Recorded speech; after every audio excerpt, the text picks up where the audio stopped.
আমার আর 15 শ্লোক পর্যন্ত পাঠ হয়েছিল। নবম অধ্যায় হলো গীতার মধ্যে একটি খুবই গুরুত্বপূর্ণ একটি শ্রেষ্ঠ অধ্যায়, যেখানে পরমা ভক্তি, ভক্তির বিশেষত্ব, ভক্তির বিশেষ করে অহেতুকী ভক্তির কথা বিশদভাবে বর্ণনা আছে। আমরা 14-15 শ্লোকে কি পড়েছিলাম একটু আপনারা মনে করে নিতে পারলে সুবিধা হবে।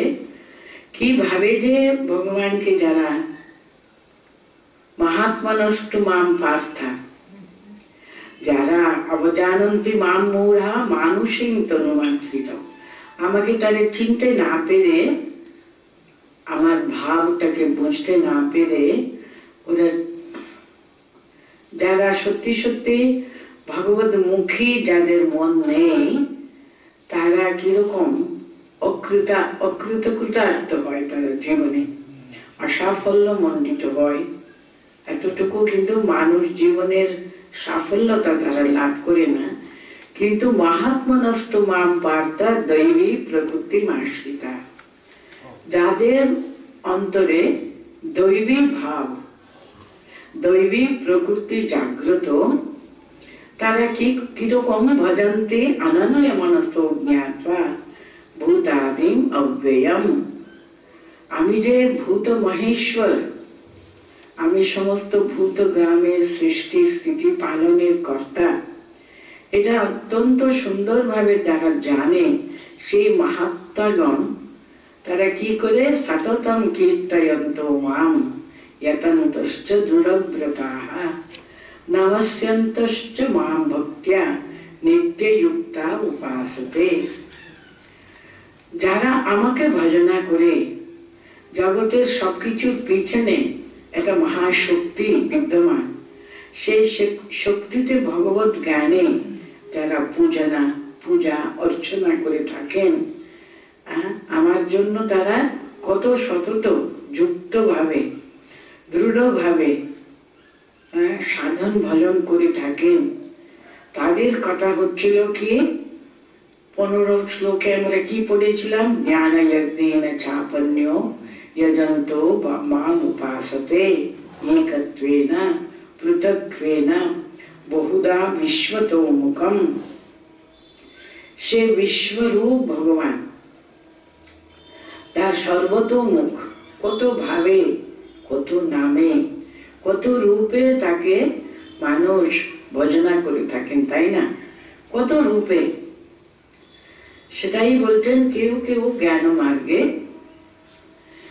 অন্যরা কিন্তু অনন্য ভাবেও অদ্বৈত ভাব, যেখানে একত্বে না, মানে অহম ব্রহ্মাস্মি, সেই আমি ভগবানেরই এক অংশ, তারই সঙ্গে অবস্থান করছি, আমি সেই পরব্রহ্মের একটা অংশ, কিংবা তিনি আমি স্বয়ং অহম ব্রহ্মাস্মি, তাও তো বলে বেদান্ত, যারা অদ্বৈত বেদান্ত অনুসরণ করে, যারা দ্বৈত ভাবে পৃথক না, তিনি প্রভু আমি তার দাস, তিনি প্রভু আমি তার সন্তান, এরকম দ্বৈত ভাবে পৃথক না, বহুধা বিশ্বতোমুখম, আরো কত ভাবে আমাকে তারা ভজনা করে থাকেন। এ পর্যন্ত আমরা পাঠ করেছিলাম। ভগবান নিজের পরিচয় আমাদের কাছে তিনি দিচ্ছেন। দেখুন, अहम क्रतु अहम यज्ञः सदाहम अहम औषधम मंत्रो अहम अहम आज्यम अहम अग्नि अहम हृतम। তখনকার দিনে ভগবানের পূজা অর্চনা কিভাবে হতো? তখন তো কোনো এরকম পট, ভগবানের কোনো ছবি পাওয়া যেত না। আমরা বিভিন্ন ভাবে কৃষ্ণ রূপে, বিষ্ণু রূপে, মহেশ্বর রূপে, কত রূপে মানুষের যত সমস্ত বিভিন্ন ভাব আছে তারা সেই ভাবে ভগবানকে কল্পনা করে সেই ভাবে তাকে অর্চনা করে থাকেন, তা না। এখানে কিন্তু বৈদিক যুগে ভগবান কৃষ্ণ যখন এইসব কথাগুলো বলছেন তখন কিন্তু যজ্ঞ যাগাদি কিন্তু খুব প্রচলন ছিল। আমি অনেকবার আপনাদের কাছে বলেছি যে সমস্ত মানুষ এখনকার মতো কত তারা অন্যান্য জায়গা যেতেন, তখনও কি করা হতো, ওদের একটা বিরাট বড় ঝুলিতে কিছু কাঠের টুকরো গুলো থাকতো, চকমকি পাথর থাকতো, একটু তুলো থাকতো। সে সকাল আরম্ভ হয় সূর্য উদয় আর কি, সেই সময় দেখবেন তারা যেখানে হাত পা ধুয়ে একটু অগ্নি প্রজ্বলিত করে তারা সন্ধ্যা বন্দন করতো, ভগবানকে ডাকতো তারা। কিংবা সন্ধ্যার সময় ঠিক তেমনি, কারণ তখন হলো অগ্নি হলেন ভগবানের প্রতিনিধি, হোম যজ্ঞ করা সেটাই কিন্তু প্রধান ওদের একটা করণীয় ছিল। এখানে দেখুন ভগবান কত রকমের তখনকার দিনে যজ্ঞ জায়গাতে চলতো। আহম ক্রতু, ক্রতু কাকে বলা হয়? বেদ উপনিষদে আর কি, চতুর্বেদ আছে না আমাদের যা শাস্ত্র, সেখানে যত রকমের অগ্নি পূজার হোমের কত নাম আছে, সেই সমস্ত হোমের মানে শ্রুতি বলা হয় উপনিষদকে, বেদকে শ্রুতি বলা হয়। শ্রুতিতে যত সমস্ত যজ্ঞ জাগাদির কথা বলা হয়েছে তাকে ক্রতু বলা হয়। আর আহম ক্রতু আহম যজ্ঞ, যজ্ঞ হলো স্মৃতিতে, স্মৃতিও হলো শাস্ত্র, সেটা বিভিন্ন স্মৃতিকার যুগোপযোগী। দেখুন বশিষ্ঠ শ্রুতি আছে, শাণ্ডিল্য শ্রুতি আছে, বিশ্বামিত্র শ্রুতি আছে, বিভিন্ন শ্রুতিতেও কিন্তু বিভিন্ন যজ্ঞ জায়গাদের কথা বলা হয়েছে। উনি কিন্তু বলছেন এখানে কি, এই যে দেখো বৈদিক সম্প্রদায় অনুযায়ী যা সব যজ্ঞগুলো হচ্ছে তাকে ক্রতু বলা হয়। যে স্মৃতির অনুযায়ী যে সমস্ত যজ্ঞগুলো হচ্ছে সব কিন্তু আমি, আর সমস্ত অধিষ্ঠাত্রী দেবতা কিন্তু আমি। আমাকে বিভিন্ন নামে বিভিন্ন যজ্ঞের মাধ্যমে আমাকেই ওরা অর্চনা করে থাকেন। এটা বলবার জন্য উনি আহম ক্রতু আহম যজ্ঞ, সেই দুটোও কিন্তু তখন চালু ছিল।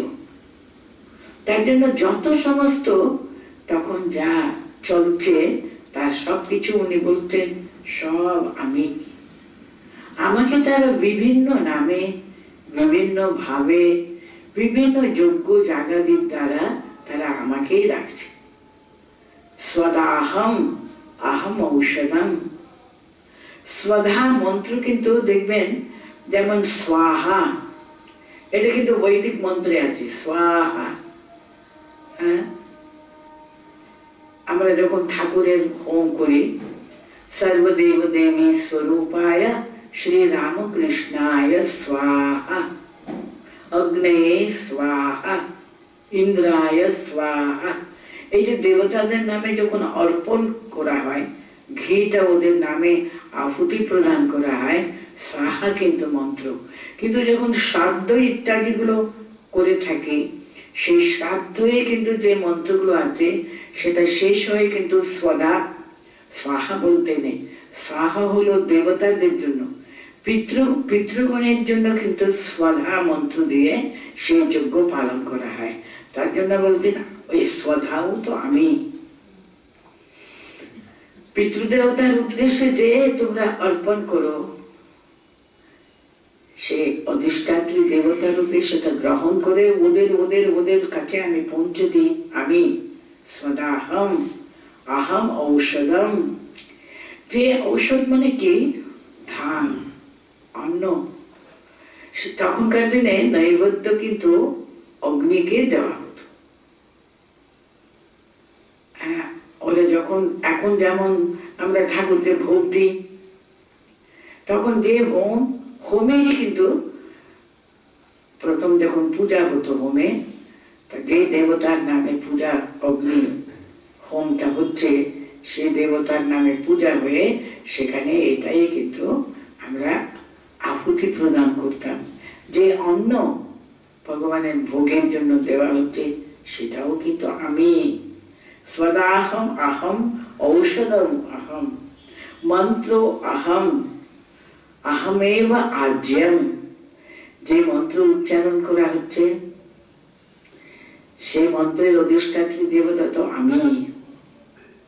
মন্ত্র আমি, ওই যে তোমরা ঘি আহুতি দিচ্ছ সেও তো আমি। মানে সমস্ত হোমের বিভিন্ন অঙ্গগুলো তিনি নিরূপণ করে বলতেন সব কিছুর মূলে কিন্তু আমি আছি, আমি ভিন্ন আর কিছুই নেই। একটা হোমের যত সমস্ত অঙ্গ, যত সমস্ত ভাগ আছে, সবকিছুর অধিষ্ঠাত্রী দেবতা কিন্তু আমি স্বয়ং। দেখুন, আহম মন্ত্রম আহম আজ্যম আহমেব আজ্যম। আমি সেই আহুতি প্রদান করছো কি, তাও আমি। অগ্নি আমি, আহম অগ্নি আহম উতম। যে অর্পণ করা হলো সেটাও তো আমি। দেখুন, বেদান্ত এই কথাটা বলে একমেবা দ্বিতীয়ম, তিনি এক, তৃতীয় কিন্তু নেই। ভগবতী শক্তি সে একই। আমরা আমাদের রুচি অনুযায়ী বিভিন্ন নামে তাকে ডাকি, বিভিন্ন রূপে তাকে আমরা অনুভব করতে চাই। তারই নাম হলো ইষ্ট। তোমার ইষ্ট কি? কোন ইষ্টকে তুমি ধ্যান করতে তোমার ভালো লাগে? কোন ইষ্ট তোমার ইষ্টের নাম আর কি তোমার অতি প্রিয়? সে সহজে আমরা সেরকম ভাবে কোন ছোটবেলা থেকে আমরা তাকে ওইভাবে আরাধনা করছি, আমাদের সেই রূপটা ভালো লাগে, সেই নামটা ভালো লাগে, সেই ভাবে আমরা ভগবানের দিকে এগোতে ভালো লাগছে। কিন্তু এক এক বই দুই কিন্তু নয়। তার সেটাই আমাদের বোঝাবার জন্য আহম ক্রতু আহম যজ্ঞ সদাহম আহম ঔষধম আহম মন্ত্র আহম আহমেব আজ্যম আহম অগ্নি আহম হুতম। তাহলে কি হলো? সে পুরো হোমের যত সমস্ত আমরা বিভিন্ন তার ভাগগুলো দেখি, সকলের পিছনে তিনিই রয়েছেন। তিনি ভিন্ন আর কিছু নেই জগতে। তিনি কিন্তু সমস্ত কিছু, সেই যে হোমের বিধি সব পরিব্যাপ্ত করে তিনি রয়েছেন, আর কিছুই নেই। আরো আমাদের মনে এটা দৃঢ়ভাবে একেবারে অঙ্কিত করবার জন্য দেখুন, এর পরের শ্লোকে বলছেন পিতাহমস্তে জগত মাতা ধাতা পিতামহ বেদ্যম পবিত্রম ওঙ্কার ঋক সাম যজুরেব চ। তার যে বিশ্বব্যাপিত্ব, তার যে সর্বাত্মক তার রূপ, সর্বব্যাপী তিনি রয়েছেন। তিনি ভিন্ন জগতে, সেই দৈবী শক্তি ছাড়া জগতে আর কিছুই নেই। তিনি বিভিন্ন রূপে, বিভিন্ন নামে, বিভিন্ন ভাবে প্রকাশিত। সেটা আমাদের বুঝাবার জন্য দেখুন, পিতা আহম আহম অস্তে জগতঃ পিতা। আমি এই জগৎ ব্রহ্মাণ্ডের কিন্তু আমি পিতা, মানে কর্তা। তিনি কর্তৃকারক, তিনি কিন্তু কর্তৃ। জগত মাতা মানে সে উপাদান। কাকে উপলক্ষ করে তিনি জগৎকে সৃষ্টি করলেন? পুরুষ এবং প্রকৃতি। সে উপাদান কারণ হিসেবে মা আছেন, মাতা আছেন, প্রকৃতি আছেন। পিতাহমস্তে জগত মাতা ধাতা দাদা, পিতামহ। পিতামহ কেন বলছেন এখানে? সে প্রকৃতি আছে না, এই যে বাইরে যে প্রকাশ হয়েছে প্রকৃতি, তার পিছনে একটা অব্যক্ত প্রকৃতি আছে, তার একটা ব্যক্ত ভাব, তার পিছনে যে অব্যক্ত ভাব। আমরা সমুদ্র, সমুদ্র আমরা কিভাবে দেখছি? কে শীত আর হিল্লোল কল্লোল, কত তার ঢেউ ইত্যাদি ইত্যাদি দেখছি তো। কিন্তু দেখবেন সমুদ্রের আসল রূপ হলো একটা স্নিগ্ধ, সে কোন সেখানে নিস্তরঙ্গ, সে জলপ্রবাহ। সে ব্যক্তের পিছনে একটা অব্যক্ত স্বরূপ আছে তার, সে অব্যক্ত কারণেরও কারণ কিন্তু তিনি। তাই জন্য পিতামহ বলছে, আমি পিতামহ, আমি পিতা, আমি মাতা। জগতের পিতা আমি, জগতের মাতাও আমি, জগতের সমস্ত কিছু কর্তৃত্ব আমারই, কিন্তু ধরে আছি ধাতা, পিতামহ আমি। वेद्यम पवित्र ओंकार ऋक् साम यजुरेवता। মানে সে যা কিছু আমরা দেখি না কেন জগতে, সে পবিত্র ওঙ্কার, সে প্রণব শব্দ। জগতের সমস্ত অক্ষরের পিছনে না এই প্রণব শব্দ, ওম, ওই শব্দ থেকে কিন্তু সমস্ত অক্ষরের উৎপত্তি হয়েছে। ওমের ভিতরে কি আছে? আ, ও, মা। এই তিনটে অক্ষরের সংযুক্ত ভাবে কিন্তু সেই প্রণব ধ্বনি ওম শব্দ কিন্তু উৎপত্তি হয়েছে। আপনারা ভেবে দেখুন, যে কোনো শব্দ, ওই শব্দ কিন্তু আ, ও, মা ছাড়া কিন্তু শব্দ হতেই পারে না। প্রণব হলো সমস্ত শব্দের, যেন জগতের যত শব্দ, তার মূলে কিন্তু সে প্রণব আছে, কিন্তু প্রণব মন্ত্র আছে। বেদ্যম জেনে রাখো, যা কিছু আমরা জানবার যে জগতে বস্তু আছে না, জ্ঞানের যত সব আছে, সে সব কিছু কিন্তু সে পবিত্র পবিত্র ওঙ্কারের মধ্যেই আছে। আর ঋক, সাম আর রেজু, এই তিনটা হলো প্রধান বেদ। অথর্ব বেদে কিন্তু এই তিনটারই সমস্ত কিছু কিছু অংশটা মিলিয়ে কিন্তু অথর্ব বেদ, সে চতুর্বেদ যেটা, চতুর্থ বেদ যেটা, সেটা কিন্তু এই তিনটারই কিছু কিছু অংশকে নিয়ে কিন্তু হয়েছে। প্রধান বেদ হলো এই তিনটে, ঋক, সাম, সামবেদ, আর ঋক, যজুর আর সাম। এই তিনটে বেদ কিন্তু আমি। अस्य जगतः पिता, अस्य जगतः माता, दाता, पितामह, আমি স্বয়ং। वेद्यम पवित्रम ओंकार, জগতে যা জানবার আছে না, সব কিছুর পিছনে কিন্তু কি আছে? সে ওঙ্কার আছে, সে প্রণব ধ্বনি আছে। সে ধ্বনির ভিতরে কিন্তু সবকিছু অক্ষর, অক্ষরকে নিয়ে তো জ্ঞান। সে অক্ষরের ভিতরে যা কথাগুলো, তিনটে প্রধান অক্ষর, তার সেটাকে মিলিত ভাবে তো ওঙ্কার, সে পবিত্র ওঙ্কার আমি স্বয়ং। আর আমাদের শাস্ত্রের যে মূলে রয়েছে ঋক, যজুর আর সাম, সেটা আমি। পিতা হমস্তে জগত মাতা দাতা পিতামহ, वेद्यम पवित्रम ओंकार ऋक् साम यजुरेवचा। তিনি জগতের পিতা, জগতের মাতা, জগতের পিতামহ তিনি।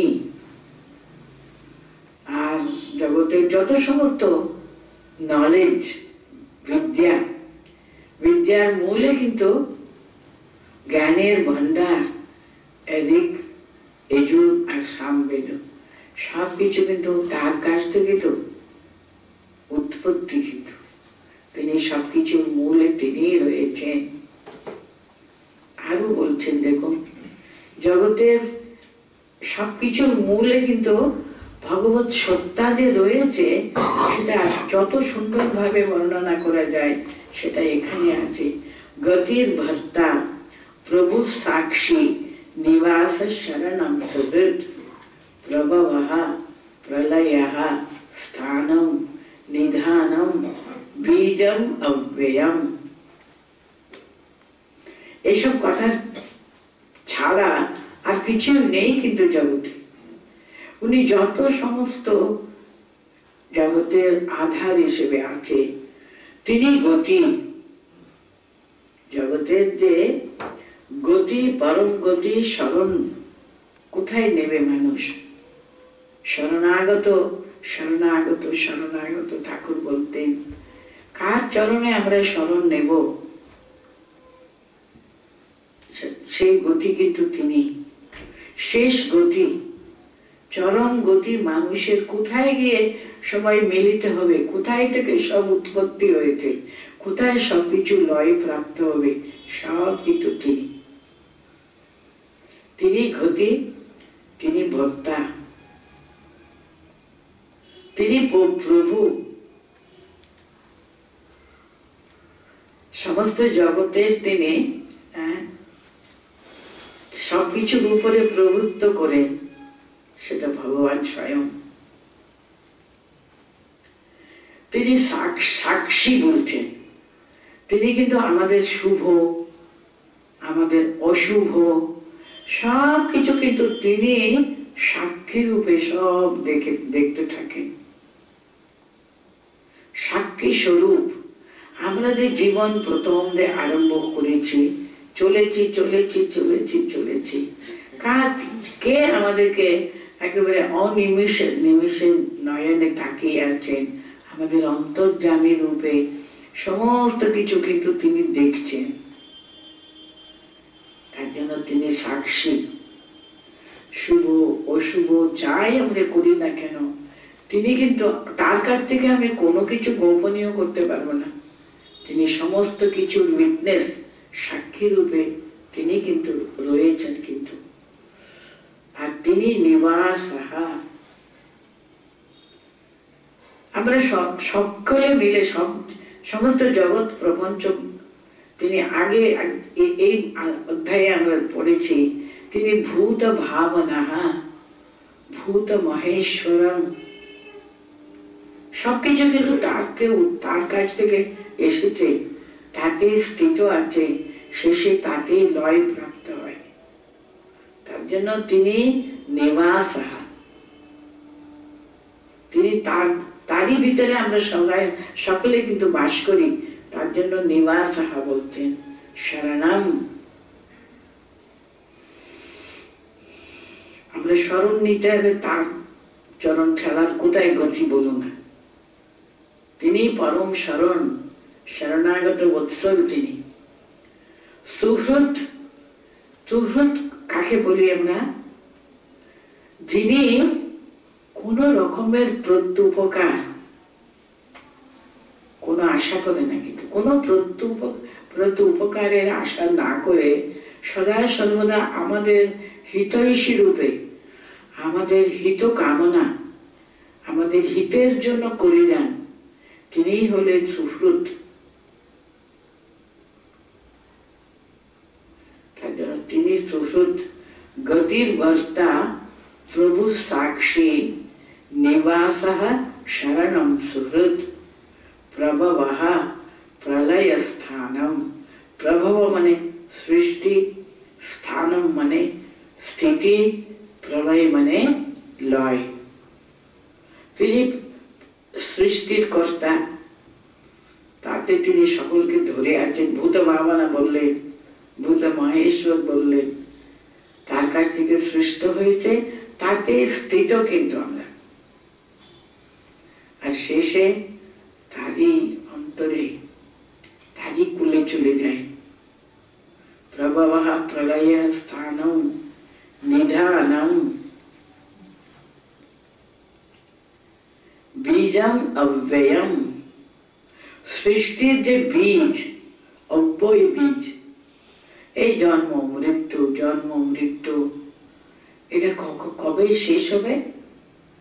এটা চলতেই থাকবে অক্ষয় ভাবে, যতদিন না মন সম্পূর্ণভাবে নির্বাসনা, সম্পূর্ণ নির্বাসনা যতদিন না হয় এই সৃষ্টি কিন্তু সৃষ্টির যে বীজ চলতেই থাকে চলতেই থাকে। সেটা অব্যয়ম বীজম বলছেন, তার অবিনাশী সে বীজ তিনি ভগবান স্বয়ং। তিনি মানুষের গতি, মানুষের নিধান মনে আমাদের শেষ, তার চরণ ছাড়া কোথাও আশ্রয় স্থান নেই। গতির ভর্তা প্রভু সাক্ষী নিবাস শরণম সুহৃদ প্রভবহা প্রলয় স্থানম নিধানম বীজম ব্যয়ম। কত ভাবে দেখুন তিনি নিজে তাকে পরিচয় করে দেবার জন্য, তাকে যাতে আমরা জেনে বুঝতে পারি ভগবানের সঙ্গে আমাদের সম্পর্কটা কি। তিনি আমাদের পিতা, তিনি আমাদের মাতা, তিনি আমাদের দাতা, তিনি পরম আশ্রয় স্থান, পরম গতি, তিনি পরম শরণ নেবার একটাই মাত্র সেই পবিত্র স্থান কিন্তু তার চরণ। আর যত আমরা সমস্ত বেদ উপনিষদ ইত্যাদি ইত্যাদি তার যে অনুশাসন গুলো পেয়েছি তারই মুখের কথা। ঋগ্বেদ, যজুর্বেদ, সামবেদ সব তারই কথা। সেটা তো কেউ লিখেনি, সেটা তো একেবারে ইটারনাল, সনাতন। এসব শাস্ত্রগুলো তার মুখের কথা। এটা নাকি বলা হচ্ছে তার নিজের নিঃশ্বাস প্রশ্বাস। এই সমস্ত বেদ উপনিষদ গুলো তিনি কিভাবে মানুষকে সদা সর্বদা ধরে আছেন, সর্বদা কিরকম ভাবে তাকে শিশুদের মতো তিনি রক্ষণা করেন ইত্যাদি ভাবে এখানে তার পরিচয়টা তিনি নিজে আমাদেরকে দিচ্ছেন। দেখুন আরো বলছেন এখানে, সেই সঙ্গে আরো বলছেন তাপাম্যহম আহম বর্ষম। আমাদের যে এই যে শীতের সময় একটু রোদের জন্য আমরা এত কাতর হয়ে যাই, যদি সূর্যকে না দেখতে পারলে আমরা হাহাকার করতে থাকি, তাই না? আপনারা যদি বিদেশে যদি গিয়ে থাকেন, যারা কয়েকজন আপনারা জানেন, ওখানে সূর্যের মুখ, এই লন্ডন ইংল্যান্ড বলে এত সবাই আহা উহু করে, কিন্তু সেখানে এমনি শীতের দিনে সকালবেলা কতটুকুই বা থাকে অন্ধকারে আচ্ছন্ন হয়ে থাকে, সূর্যকে দেখাই যায় না। এই একটা ভালো সাম্বার ওদের, একটু সূর্যের আলো পেয়েছে মানে সবাই কত খুশি, কত আনন্দ, সবাই তখন রাস্তায় থাকে, এত আনন্দ সূর্যকে পেয়ে। আমি এক জায়গাতে ছোট একটা ইলাস্ট্রেশন দিয়ে দেখাচ্ছেন একজন মিস্ত্রি আর কি, ওকে ওর কাজ করতে যাবার কথা ছিল, ও যাচ্ছে না, ও শুধু চুপচাপ দরজার সামনে বসে আছে বেশ চেয়ার টের পেতে। ওকে দুজন এসে ডাকছে, তুমি তোমার যে কথা ছিল 2 ঘন্টা আমার কাছে আসবার। আরেকজন বলতে ওই 2 ঘন্টা আমার কাছে আসবার কথা ছিল না। ও বলতে আমি কারুর কাছে যাব না, আমার যে আজকে যে এত ভালো দিন, সূর্যের আলো পাচ্ছি, এটা আমি কারুর কাছে বিক্রি করবো না, এটা আমি এনজয় করতে চাই আজকে। আর কারো কোনো টাকা কোনো পয়সা আমাকে অ্যাট্রাক্ট করতে পারবো না, এটাকে আমি ছাড়তেই পারবো না। মানে ওদের কাছে সূর্যের আলো একদিন খুব সুন্দর ব্রাইট সান, মানে তারা এত আনন্দ পেয়ে যায়। তাই জন্য বলতেন তাপাম্যাহম আহম বর্ষম, মানে আমি উত্তাপ আমি দান করি। আমাদের যে শরীরে সেই যে তাপের যে কত প্রয়োজন না, তিনি কিন্তু তাপাম্যাহম আহম বর্ষম। আর দেখুন সূর্য উঠলে কিন্তু সে মনে জলটা টেনে সেটা পরে মেঘের মতন হয়ে বর্ষা মানে বৃষ্টি হয়। আমি তাপ রূপে মানুষকে তাপ প্রদান করি, উত্তাপ প্রদান করি, আবার আমি কিন্তু জল প্রদান করি বর্ষা রূপে। নিগৃহ্যামি আহম বিসৃজামি। আমি সমস্ত কিছুর মূলে কিন্তু আমি আছি। নিগ্রহ আমি করি, উৎসৃজা আমি উত্তাপ প্রদান করি, আবার জল হিসেবে জল ঢালি। হ্যাঁ, সে অমৃত এবং মৃত্যুশ্চা, অমৃত আমি কিন্তু অমৃত, আমি আবার মৃত্যু। মানে কি বলতে চাইছেন এখানে, অমৃত স্বরূপ জীবন যে অমৃতময় হয়ে যাওয়া, তার কোনো বিনাশ নেই। আত্মা যেমন সদা সর্বদা, সে নিরন্তর, সে তার কোনো কিছু কিন্তু সেটা নির্মূল কেউ করতে পারে না। ঠিক তেমনি তিনি কিন্তু অমৃতং চৈব মৃত্যুশ্চ, মৃত্যু উনি, আবার তিনি মানুষকে সদা সর্বদা তার জীবন প্রদান করেন। তিনি সে অবিনাশী রূপে তাকে রাখেন, সেটাও তিনি কিন্তু। আবার বলতেন সৎ असत अहम अर्जुना, সৎ এবং অসৎ, এই সৎ অসৎকে নিয়ে আমাদের শাস্ত্রে কত রকমের ব্যাখ্যা আছে না। মানে সৎ মানে কি চিরন্তন, কিন্তু একরকম থাকে, তার কোনো পরিণামও হয় না, তার কখনো কিন্তু মৃত্যু নেই, চিরন্তন সত্য, সেটা হলো সৎ। অসৎটা কি নশ্বর জগৎ আর কি, এই আছে এই নাই। এই জগৎ যা আমরা দেখছি সেটা কি একরকম সবসময় থাকে নাকি? কোনোটাও একরকম থাকতে পারে না। সে সবসময় দেখুন গরমের দিনে একরকম তার রূপ, বর্ষার সময় একরকম, শীতের সময় একরকম, গরমের সময় একরকম, কত সব যেন সব পরিণামকে এভার চেঞ্জিং, সবসময় সে বদলাচ্ছে। সেটা হলো নশ্বর। এখন একরকম, কয়েকদিন পরে অন্যরকম, অন্যরকম, অন্যরকম। কিন্তু যেটা সৎ চিরদিন একরকম, সে চিরন্তন, সে সৎ এবং অসৎ। কত রকমের এই দুটি কথাকে নিয়ে কত আমাদের শাস্ত্র, কত রকমের তার বিশ্লেষণ, ব্যাখ্যা, সব কত কি লিখেছে। এখানে ব্যাপারটা কি, সমস্ত ব্যক্ত জগৎ, তার পিছনে যে অব্যক্ত রূপে আত্মা রূপে তিনি আছেন, তিনি সৎ, তিনি চিৎ, তিনি আনন্দ স্বরূপ, সেটা হলো সৎ। তিনি নশ্বর রূপে, কত রূপে, কত রঙে, কত ভাবে প্রকট হচ্ছেন, এবার চেঞ্জিং, কিন্তু সে রঙ রূপ ভাব সবকিছু, সেটা অসৎ নশ্বর ব্যক্ত জগৎ। তার পিছনে যে অব্যক্ত ভাবে চিরন্তন যে বস্তু আছে, সে আত্মা রূপী, তিনি সৎ। এই সব কিছু কিন্তু তিনি। হ্যাঁ, तपाम्यहम अहम वर्षम निगृहाण्यहम विसृजामिता অমৃতং চৈব মৃত্যুশ্চ, মৃত্যু আমি, আর অমৃত রূপে সদা সর্বদা আমি অবিনাশী, সেটাও আমি। সৎ অসৎ চা অর্জুনা। আর কত ভাবে উনি বুঝালে আমরা বুঝতে পারবো বলুন তো, দৃঢ় ভাবে বিশ্বাস করতে পারবো জগতের পিছনে যে মহা একটা শক্তি কাজ করতে, তাকে তুমি যে কোনো রূপে ডাকো, তার রূপটা তিনি, তার ব্যক্ত ভাবটা তিনি কত কথায়, কত রূপে, কত ভাবে। তখনকার দিনে হোম, ভগবানের স্বরূপটা হোম অর্চনা উপাসনা রূপে করত। হোমের কথাটা সর্বপ্রথম বললেন, তাই না? আহম ক্রত আহম যজ্ঞ ইত্যাদি।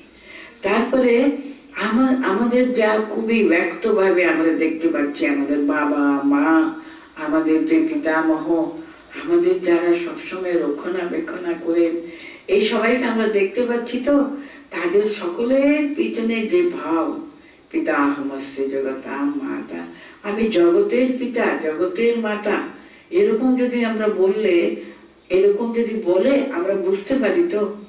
আমরা যেমন পিতা মাতাকে কত শ্রদ্ধা করি, ভক্তি করি, তিনি যদি জগতের পিতা, তিনি জগতের মাতা, তিনি জগতের ধাতা, জগতের তিনি সর্বে সর্বা, তিনি সব। এরকম বুঝালে যদি আমরা ঠিক ঠিক তাকে ধারণা করতে পারি, তার জন্য আবার পিতা সমস্ত জগতাম বলে বুঝালে। আরো বুঝাচ্ছেন, দেখো এই সমস্ত জগতের পিছনে যে বিরাট কর্তৃত্ব ভাবে সব কাজ করে চলেছে, গতির বার্তা প্রভু সাক্ষী নিবাস শরণম সুহৃত, কত ভাবে তিনি বুঝাতে চাইছেন আমাদের অন্তরে যেন একটা আস্তিক্য বুদ্ধি যেন আমাদের যেন প্রকাশিত হোক, যেন দৃঢ় হোক। এটা আমাদের পিছনে একটা মহাশক্তি কাজ করছে। তাকে তুমি যেভাবে যে নামে তাকে ডাকতে চাও, তার আশ্রয় নিতে চাও, তার সঙ্গে কিভাবে একটা সম্পর্ক তুমি গড়ে তুলতে পারো, এইভাবে এখানে বুঝাচ্ছেন উনি। তপাম্যহম আহম বর্ষম নিগৃহানি উৎসৃজামি চ অমৃতং চৈব মৃত্যুশ্চ সদ অসচ্ছ আহম অর্জুনা।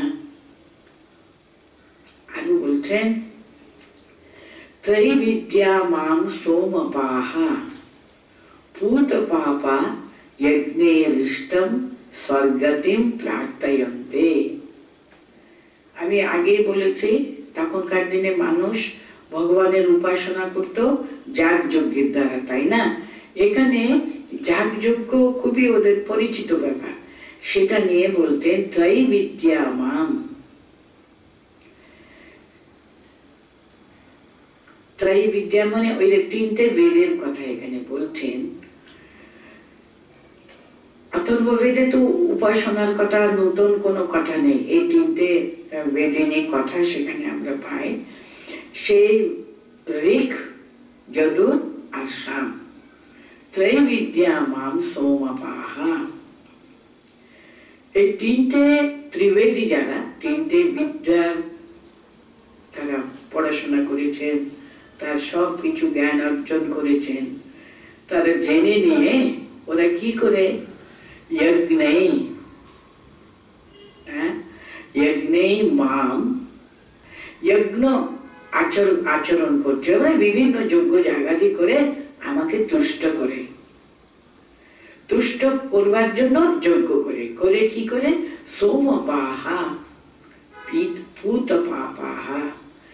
তখনকার দিনে যজ্ঞের নৈবেদ্য রূপে সোম রস তারা তৈরি করে তারা সেই অগ্নি দেবতাকে তারা সমর্পণ করতেন। সোম রস কি একটা লতা, তখনকার দিনে বৈদিক যুগে হতো সোম লতা বলে, সোম লতার যে রস তাকে হলো হলো হলো সোম রস, সেটা নাকি নিবেদন করে তারা যজ্ঞ করে। কত রকমের বিধি নিয়ম কানুন আছে এক একটা যজ্ঞের, করে ভগবানকে তুষ্ট করে এই যা ওরা নৈবেদ্য করেছিল সোমরস, সেটা পান করে পূত পাহা, ওদের সমস্ত পাপ থেকে তারা মুক্ত হয়ে কি প্রার্থনা করতো তারা। কত কষ্টসাধ্য এসব যজ্ঞ জায়গা যেগুলো জানেন, এক একটা যজ্ঞের জন্য কত রকমের জিনিসপত্র সংগ্রহ করতে হতো, কত কি সব পণ্ডিতদেরকে ডেকে, কত মানুষকে ডেকে তাদের দক্ষিণা দেওয়া, কত কি তাদের আয়োজন করতে হতো। এসবগুলো করে ভগবানকে সন্তুষ্ট করে তারা কি প্রার্থনা করতো, স্বর্গতিম প্রার্থয়ন্তে, বিভিন্ন স্বর্গে যাবার জন্য তারা ব্যস্ত হতেন। রাজা মহারাজা বড় বড় লোক আরো যারা পারে সবাই যজ্ঞ জায়গাতে করতেন, একটা উদ্দেশ্য কি, তারা যেন মৃত্যুর পরে স্বর্গে তারা যেতে পারে, স্বর্গে তারা বাস করতে পারে। স্বর্গে কি হতো, বিশ্বাস করতেন স্বর্গে অনেক অনেক বছর, স্বর্গে মৃত্যু নেই। মানে এখানে যেমন একটা রোগ টোগ হলো, মানুষ রোগে আক্রান্ত হয়ে মরেই গেল, স্বর্গে কিন্তু রোগও নেই, মৃত্যু নেই। আপনারা যদি কঠোপনিষদে যদি পড়ে থাকেন যেখানে আছে। নচিকেতা বুঝাচ্ছেন কেন মানুষ স্বর্গে যাবার জন্য ব্যস্ত হচ্ছে, কারণ স্বর্গে কিন্তু মৃত্যু নেই, রোগের কোনো ভয় নেই, কোনো কিছু নেই। ওখানে অনন্ত অনেক অনেক অনেক অনেক বহু হাজার সহস্র বছর তারা ওখানে সে তো দিব্য ভোগ ইত্যাদি ইত্যাদি তারা ওখানে ভোগ করতে পারত। কিন্তু ওটা কিরকম জানেন, আপনারা যত পুণ্য অর্জন করেছেন, পুণ্যের একটা সময় আছে, সে পুণ্য শেষ হয়ে গেলে আবার পতন্তি, তারা আবার এই লোকে ওরা চলে আসতে হতো। এখানে এসে আবার যদি স্বর্গ কামনা যদি করতে থাকলে ওই রকমই স্বর্গ টর্গর জন্য অনেক এই সব হোম টম করে টরে যোগ্য জায়গাদি করে দেবতাদের খুব খুশি করে এই সব করলে আবার স্বর্গে যাবে। আবার তো জন্ম মৃত্যু জন্ম মৃত্যু জন্ম মৃত্যুর এই আসা যাওয়া চলতেই থাকে চলতেই থাকে। মানুষ শুধু ভোগের আকাঙ্ক্ষা পূর্ণ করবার জন্য স্বর্গাদি লোকে তারা যেতেন। স্বর্গ প্রাপ্তি মানে শুধু আরো ইউ উইল এনজয় ইন্টেন্সলি। আর কি আমরা এখানে এই জগতে আমরা কত লিমিটেড কয়েকটা ইয়ার্স খুব আনন্দ করতে পারি, তারপরে বৃদ্ধ হলে বার্ধক্যে তো মানুষ এত কিছু আনন্দও করতে পারবে না, রোগ টোগ ইত্যাদি নিয়ে ভুগে ভুগে শেষে মৃত্যুতে পতন হতো। কিন্তু স্বর্গে নাকি চলে গেলে আর কোনো বাবা রোগের কোনো ভয় নেই, মৃত্যুর কোনো ভয় নেই।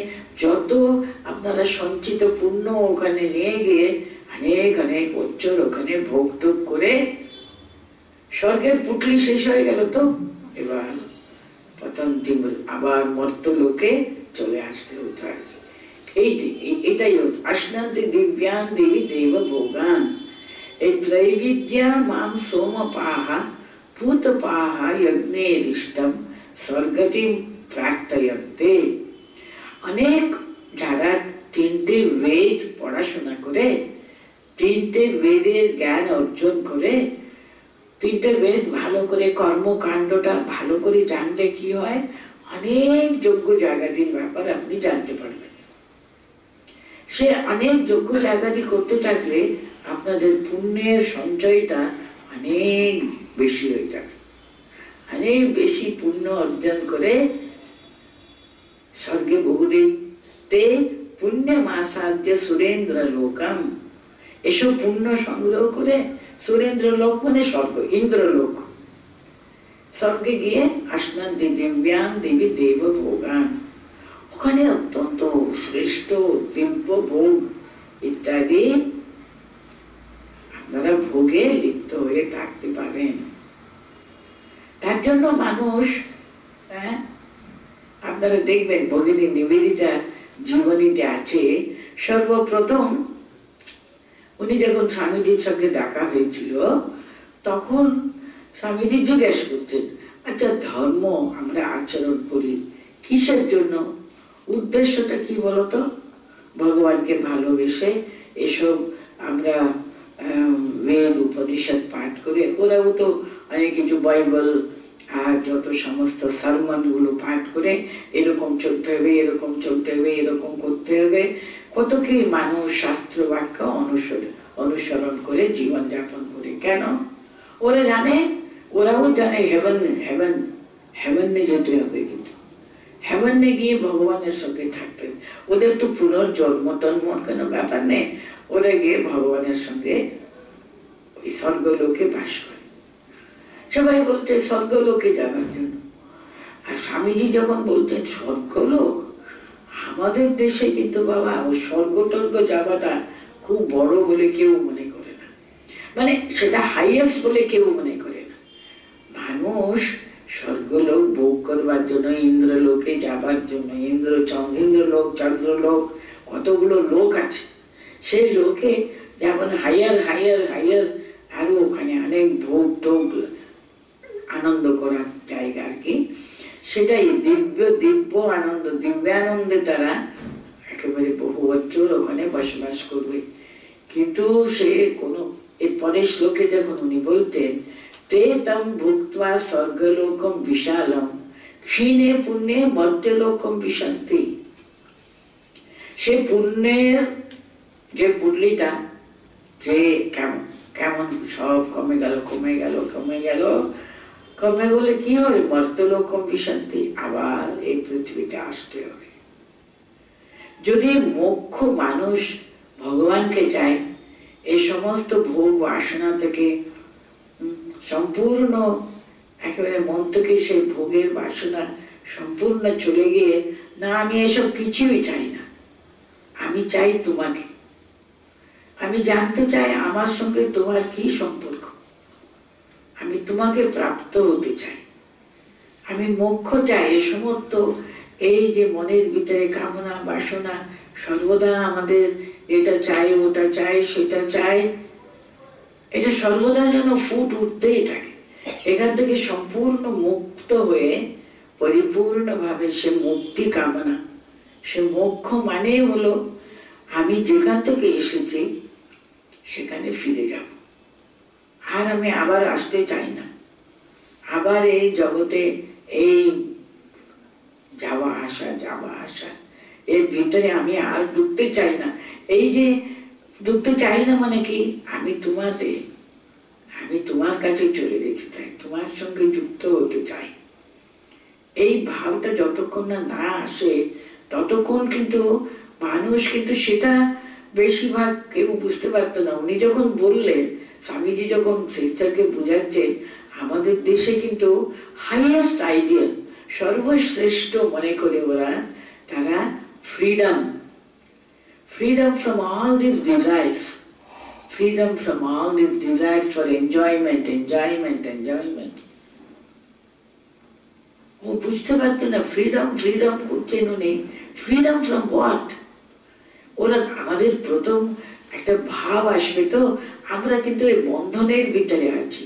যতক্ষণ না আমি বুঝি আমি এই যে যাওয়া আসা, এই জন্ম মৃত্যু এই বন্ধনে পড়ে আছি, সে বন্ধন থেকে মুক্ত হতে চাই। আমি বন্ধন থেকে মুক্ত হওয়া মানে তার কাছে তাকে চাওয়া, আমার আসল স্বরূপ আর কি, সচ্চিদানন্দ স্বরূপ আমিও, সেই স্বরূপে আমাকে আবার প্রতিষ্ঠিত হতেই হবে। আমি এসেছি কিন্তু তার কাছে, আমি একেবারে ফিরে যেতে হবে কিন্তু তারই সান্নিধ্যে। এই ভাবনা যদি অন্তরে আর এই জন্ম মৃত্যুর হাত থেকে আমি আর এই বন্ধনে পড়তে চাই না, এই যে ভাবনা ভিতরে যতদিন না আসে, আমরা তো এরকমই আসা যাওয়া, আর জগতের সুখ শান্তি আমরা মনে করি এরকম ভাবে থাকাই, এটাই কিন্তু জীবনের পরম শ্রেয় মনে করতে থাকলে, তাহলে তো আমাদের এই কামনা বাসনা আসা যাওয়ার ভিতরে থাকতে হচ্ছে। তো তাদের এখানে বলতেন, তেতম ভুক্ত্বা স্বর্গলোকম বিশালম। বিশালম মানে অনেক দীর্ঘ, 1000, 2000, 3000 বছর যদি আমরা স্বর্গলোকে বাস করি, কিন্তু আবার ফিরে আসতেই হবে, কারণ ক্ষীণে পুণ্যে মর্ত্যলোকম বিশান্তি। পুণ্য ক্ষীণ হয়ে গেলে, শেষ হয়ে গেলে আবার এই পৃথিবীতে ফিরে আসবো। এবং ত্রয়ী ধর্ম অনুপ্রপন্না গতাগতম কাম কামা লভন্তে। যারা এই বেদোক্ত কর্মকাণ্ড যারা অনুসরণ করে, এই যজ্ঞ জাগাদি যারা অনুষ্ঠান করতে থাকেন, তাদের কিন্তু কি প্রাপ্ত হবেন? তারা সেই কাম কামা গতাগতম লভন্তে। তারা সবসময় আসা যাওয়া এই যে ভিতরে কিন্তু আমরা ঘুরতে থাকবো আর কি, এই যেন গোলক ধাঁধা, ঘুরতেই থাকবো, ঘুরতেই থাকবো। এসবগুলো সেই বর্ণনা হলো। তারপরে একটা অতি সুন্দর শ্লোকে উনি বুঝাচ্ছেন, অনন্যেষ চিন্তয়ন্তু মাম ये जना पर्युपासते तेषां নিত্যাভিযুক্তানাং যোগক্ষেমম বহাম্যহম।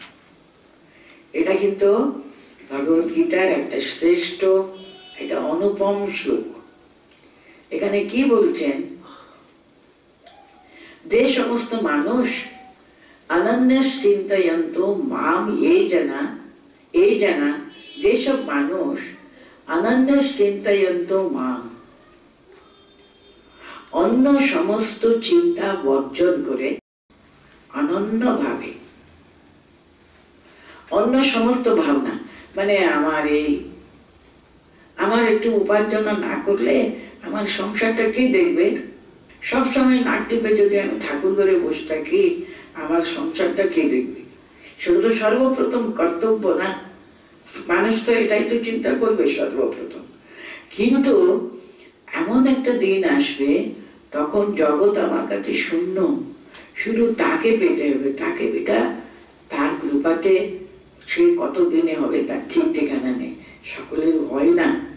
কারণ সমস্ত কামনা বাসনা মন থেকে সব সম্পূর্ণ না বিনষ্ট না হয় ততদিন কিন্তু হয় না। কিন্তু যখন হবে তখন অনন্য চিন্তয়ন্ত ये जना माम पर्युपासते, অনন্য ভাবে সমস্ত এই যে চিন্তা ভাবনা গুলো, আমার সংসার কি হবে, আমার যে এই কাজ ওই কাজ সেই কাজ, আমাকে এটা করতেই হবে। কারণ আমার প্রবৃত্তি কিন্তু আমাকে করাবে, করতেই থাকবো। তো আমি করতে থাকলে এই সবগুলো কিন্তু ত্যাগ করে যখন নিত্যযুক্তানাম যোগ, যে আমাকে উপাসনা করে অনন্য ভাবে, হ্যাঁ, এই জায়গা মাম, শুধু উপাসতে না, পরিউপাসতে বলছেন, পরিতঃ উপাসনা, পরিপূর্ণ ভাবে। কিন্তু সেখানে অন্য কোনো চিন্তা ভাবনা, কেন আমরা অন্য চিন্তা ভাবনা ত্যাগ করেছি? মনে ওর কোনো স্থানই নেই, অন্য কোনো চিন্তাই নেই। তাকে পাবো এই চিন্তা ছাড়া আর কোনো চিন্তাই কিন্তু আমাদের মনে স্থান পাবে না। তারা নিত্যাভিযুক্তানাম, তারা একদম মুহূর্তের জন্য কিন্তু তাদের মনে অন্য কোনো চিন্তাও আসবে না, শুধু আমি আমি আমি। সে ভগবানকে ছাড়া তাদের মনে আর কোনো স্থানই নেই। দেখুন, যতক্ষণ সে অবস্থা প্রাপ্ত হয় ততক্ষণ কিন্তু মানুষ পারে না, এটা তো ভান করলে তো হয় না। ভগবান শ্রী রামকৃষ্ণ দেখুন, হি ইজ রিসেন্ট, একেবারে সদ্য কতই বা কশো বছর চলে গেছে বলুন, ভগবান শ্রী রামকৃষ্ণ এই দক্ষিণেশ্বরে সাধন ভোজন করেছে। আমাদেরই মতো একজন মানুষ এই বিজ্ঞান যুগে কিন্তু তার তো আবির্ভাব। তিনি তো একেবারে সন্ধ্যা হয়ে যাচ্ছে, একটা দিন শেষ হলো বলে তিনি মুখটা একেবারে মাটিতে রোগড়াচ্ছেন আর বলছেন, মাগো, একটা দিন চলে গেল, তোমাকে আমি দেখতে পেলাম না। এ কি হলো, আমার জীবনের একটা দিন শেষ হয়ে গেল, কিন্তু এই তো রাত্রে এসে গেল, আজকের দিন শেষ হয়ে গেল, তবু আমি তোমাকে দেখতে পেলাম না। এত কাতর হয়ে তোমাকে ডাকছি, ওই তুমি তো সাড়া দিচ্ছ না। তো আমার একটা দিন চলে গেল, আমার আয়ুতে একটা দিন কিন্তু কমে গেল, তবু আমি তোমাকে পেলাম না। আর কদিনে বা আমি বাঁচবো, তা সেখানে একটা দিন বৃথা গেল। কি দুঃখ দেখুন, ওটা তুমি তো ভান করছে না। যে মানুষ মন্দিরে এসছেন তাকে দেখতো, আরে মা মা মা মা মা করে এত কাঁদছেন, আরে বোধহয় সত্য, বোধহয় মা বোধহয় ও চলে গেছে গো, মা হারিয়েছে বলে এত ওর অন্তর থেকে উনি দেখালেন ভগবানকে কিরকম করে অনন্য ভাবে ডাকা যায়। অনন্য চিন্তয়ন্ত মানে সেখানে অন্য কোনো বিষয়ে এতটুকু স্থান থাকে না। সেই অনন্য চিন্তয়ন্ত এই জানা আমাকে পরিউপাসতে বিশেষভাবে, বিশিষ্ট ভাবে, আর যেখানে অন্য কোনো চিন্তার এতটুকু স্থান থাকে না, পরিউপাসতে পরিউপাসতে। আরো কি বলতেন, নিত্য অভিযুক্তানাম, তাদের একটা সেকেন্ড, একটা ক্ষণ তারা আমাকে ছাড়া থাকতে পারে না, আমার সঙ্গে সদা সর্বদা যুক্ত হয়ে থাকবার জন্য তাদের কি আন্তরিক ইচ্ছা। কিন্তু তেষাম যোগক্ষেমম বহাম্যহম বলছে, তাদের যোগ এবং ক্ষেম, আমি বয়ে নিয়ে তাদের কাছে পৌঁছে দেব। বহাম্যহ মানে carry it on your head, আমি তাকে একেবারে মাথায় করে নিয়ে পৌঁছে দেব। যোগ মানে কি, আমার যে জিনিস নেই তার খুব প্রয়োজন, কিন্তু তেমন আমাদের নিত্য, আমি তো এক্ষুনি বললাম আমার কর্তব্যগুলো, আমার সবকিছু দেখাশোনা করা, সংসারে আমি বাস করছি, আমার কতগুলো কাজ আছে না, সেটা আমার করণীয়, সেই সব আমাকে জোগাড় করতে হবে। দুবেলা খাবার জোগাড় করতে হবে, থাকবার জন্য একটা বাড়ি জোগাড় করতে হবে, সব কত কি ব্যবস্থা করতে হবে না, ওটা হলো যোগ। তার রক্ষণাবেক্ষণা হলো ক্ষেম। ভগবান বলছেন, কথা দিচ্ছেন, তাহলে উনি বাহাম মেহাম, আমি করব, আমি করছি, আমি করে দিচ্ছি। এই যে বর্তমান কালে যে কথাগুলো বলছেন আমি করে দিচ্ছি বলে, তিনি বলতে পারতেন ভগবানের উপর নির্ভর করলে ভগবান করে দেবেন, তাই না? ওইভাবে তো বলতে পারছেন, অনেক জায়গাতে এখানে তাই আছে, কিন্তু এখানে বলছেন বহাম্যহম, আমি বয়ে পৌঁছে দেবো ওদের কাছে, আমি বয়ে নিয়ে যাব, কিন্তু যোগক্ষেম আমি বয়ে নিয়ে পৌঁছে দেব। কিন্তু কন্ডিশনটা কি? You fulfill the condition and you will get the result. যেমন আপনারা সায়েন্সে সেটাই তো পাঠ করেছেন, তাই না? ঠিক ঠিক ভাবে এর সঙ্গে ওর সঙ্গে ওই প্রপোর্শনে মিশালে এই জিনিসটা পাবো আমরা। সামান্য একটু ওখানে ত্রুটি হলে কিন্তু এখানে পাবো না। তার কন্ডিশনটা কি? অনন্যশ্চিন্তয়ন্ত ये जना पर्युपासते নিত্যাভিযুক্তানা, এসবগুলো কিন্তু কন্ডিশন। তাহলে বলছেন যোগক্ষেমম বহাম্যহম। আমরা অনেক সময় ভগবানকে দোষ দিই, উনি আমাদের দেখছেন না, বড্ড পার্সিয়াল, হ্যাঁ না তেনা কত কি আমরা, আমাদের মনে তো উঠছে এসবগুলো, অনেকবার উঠতে পারে, কিন্তু তার কন্ডিশন কিন্তু আমরা বুঝতে পারছি না। আমি কি ঠিক কন্ডিশনস গুলো ফুলফিল করতে পেরেছি? তো আমি করেছি, আমার দিকটা আমি ঠিক করতে পেরেছি, তারপরে তিনি যোগক্ষেমম বহাম্যহম। এরকম একটা কাহিনীও আছে, হয়তো আপনাদের অনেকেরই জানা এটা। সেই শ্রীধর স্বামী, যিনি গীতার উপরে বড় ভাষ্য, ভক্তিমূলক ভাষ্য তিনি রচনা করেছেন, তার জীবনে কিংবা কেউ কেউ আরো অনেক ভাষ্যকার আছে, তাদের কথাও বলেন। যাই হোক, প্রচলন কথাটা আমি বলছি। তিনি এই যে বহাম্যহম, বহাম্যহম মানে কি, মাথায় করে বয়ে নিয়ে গিয়ে পৌঁছে দেওয়া। উনি ভগবানের ভক্ত, তো উনি অনেক চিন্তা করলেন, আচ্ছা বহাম্যহম কেন, এটা কিছু ভুল আছে। আমরা ভুলে যাই ভগবত গীতা হলো পদ্মনাভস্য মুখ পদ্মারবিন্দ বিনিসৃতা, ভগবান শ্রীকৃষ্ণের মুখের কথা। এটা প্রথম আমাদের সমস্ত স্ক্রিপচার শাস্ত্রগুলো খুলে দেখুন, কোথাও কিন্তু ভগবান ওয়াচা, এর আগে কোথাও নেই। এই মহাভারতে প্রথম ভগবত গীতায় ভগবান ওয়াচা। মহাভারতের ভীষ্ম পর্বে তো আমরা গীতা পেয়েছি, সে প্রথম কিন্তু ভগবান ওয়াচা, ভগবানের নিজ মুখের কথা। উনি কিন্তু মনে করলেন কি জানেন, তখনকার দিনে প্রিন্টেড বুকস তো ছিল না, শ্রুতি, তো গুরু বলতেন, শিষ্য সেটা শুনতেন, হয়তো তিনি লিখে রাখতেন। এটা এরকম গুরু শিষ্য পরম্পরা, পরম্পরা ক্রমে তো সব আমরা বেদ ইত্যাদি ইত্যাদি পেয়েছি, তাই না? তার জন্য ওনার মনে হলো ভগবান, তিনি ষড়াইশ্বর্যশালী ভগবান, উনি কেন বহাম্যহম বলবেন? এই যারা লিখছিল কিছু একটা ভুল হয়েছে। আমরা যেমন বলি স্লিপ অফ দ্য টাং, একটা কথা কি বলতে গিয়ে অন্য কথা উচ্চারণ হয়ে গেল, ওটা কিছু ভুল আর কি। উনি ভাবলেন এটা দদাম্যহম, যিনি আমাদের অনুগ্রহ করে দেবেন, তিনি কৃপা করে দেবেন, আমাদেরকে অনুগ্রহ করবে, কৃপা করবে। দদাম্যহম হওয়ার কথা গুরু বলেছেন, লিখবার সময় হয়তো কিছু ভুল করে ফেললাম, এই যে শ্রীধরের স্বামী এত বড় পণ্ডিত কিন্তু ভীষণ দরিদ্র। তখনকার দিনে পাণ্ডিত্য, দারিদ্র এইগুলো ছিল, কিন্তু তখনকার দিনে ব্রাহ্মণ যারা শ্রেষ্ঠ পণ্ডিতগণ তাদের যেন ভূষণের মতো। এই পণ্ডিত ছিলেন ভীষণ দরিদ্র।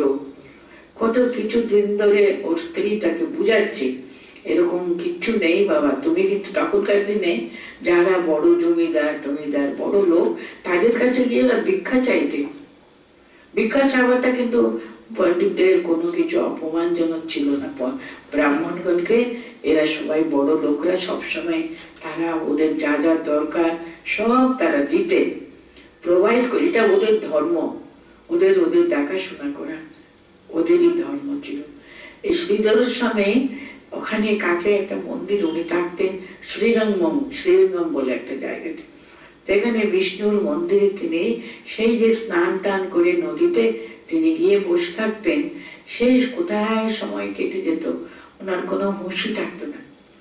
তখন মন্দির বন্ধ হয়ে যাবে দুপুরবেলার ভোগের পরে, তখন তাকে ওরা সে মন্দিরের লোকজনগুলো বন্ধ করবার আগে তাকে উঠিয়ে পাঠিয়ে দিতেন বাড়ি। কিন্তু ওর স্ত্রী কতদিন ধরে বলছেন, কত লোকেরা তাকে সাহায্য করতো, কিছু কোনো মতে হয়ে যেত। উনি বলতেন আমি লোকেদের বাড়িতে বাড়িতে গিয়ে আর কতদিন সংসার চালাবো, তুমি একটু কারোর কাছে গিয়ে একটু নিয়ে এসো, একেবারে কিচ্ছু নেই। একদিন শেষে সেই দিন কিন্তু বলেছিল আমি কিন্তু তোমাকে আজকে কিচ্ছু খেতে দিতে পারবো না, আমি লোকেদের কাছে রোজ রোজ গিয়ে আশেপাশে কত বাড়ি থেকে আমি ভিক্ষা করে নিয়ে এসেছি, আর পারবো না। উনি বলতেন না না, আজকে আমি ঠিক করেছি, আমি আজকে তোমার জন্য সব আমাদের সংসারে যা লাগবে সব আমি নিয়ে এসে ব্যবস্থা করব বলে গিয়েছিলেন। কিন্তু আবার যথা প্রকার তিনি যে ওখানে বসলেন ভগবানের চিন্তা করতে করতে উনি সমস্ত কিছু ভুলেই গেলেন। সেদিন কিন্তু উনি বসে বসে সকালবেলা কি করেছিলেন, ওই যে বহাম মেহমটা উনি রেডিং দিয়ে কেটে ফেলেছিলেন, দুটো দাগ দিয়ে রেখেছিলেন। না না, এটা কিন্তু দদাম মেহম বলে উপরে ঠিক করে দিয়েছিলেন। সে দুটো লাল দাগ দিয়েছেন, সকালবেলা তিনি সেটা করেছেন। সেটা উনি সেদিন ভুলে গেছিলেন।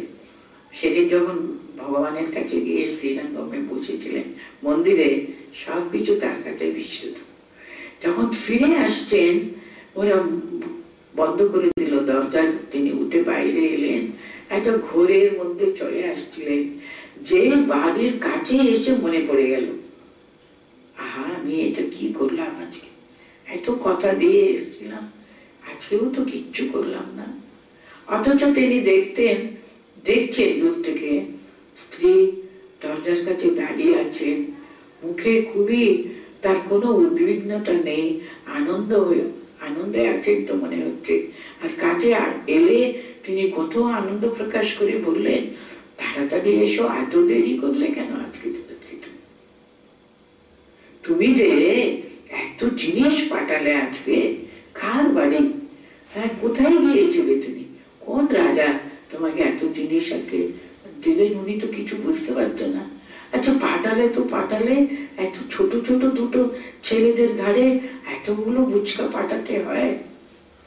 তিনি তাও কিছু বুঝতে পারছেন না কি বলছে। তারপরে স্ত্রী বলছে, জানো তুমি একটা পিঁপড়েকেও তুমি কোনোদিন আমি মারতে দেখিনি, তুমি ওই দুটি বাচ্চাদেরকে মেরেছিলে কেন তুমি?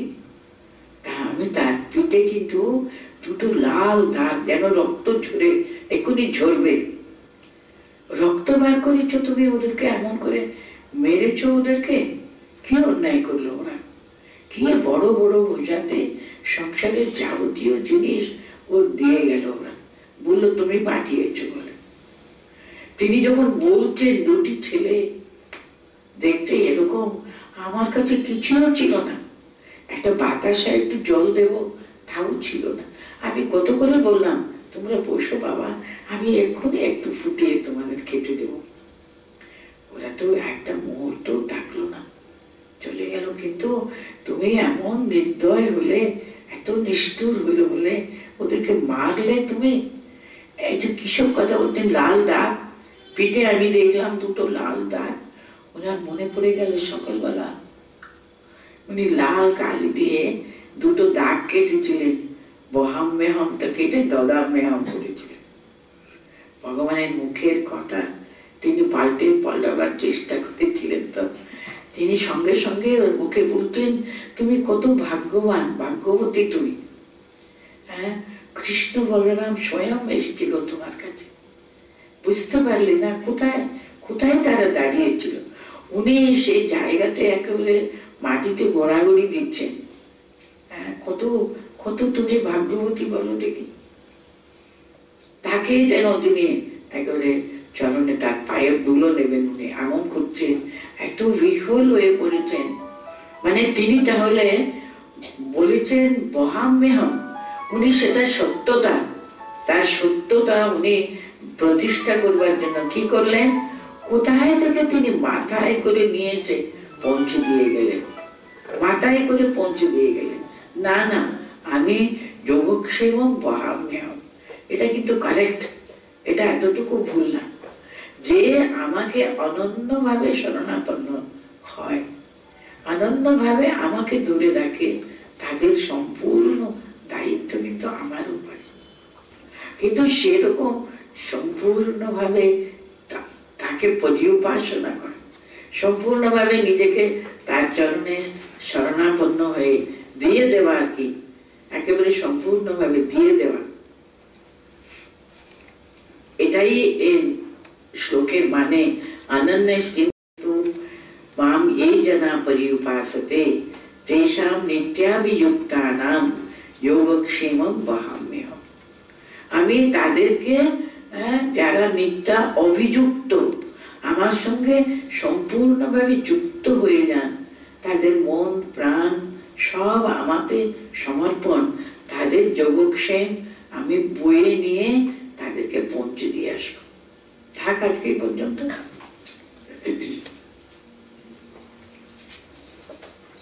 একবার পড়ে নিচ্ছি আমি যে কটা শ্লোক আজকে আমরা পড়লাম 16 থেকে।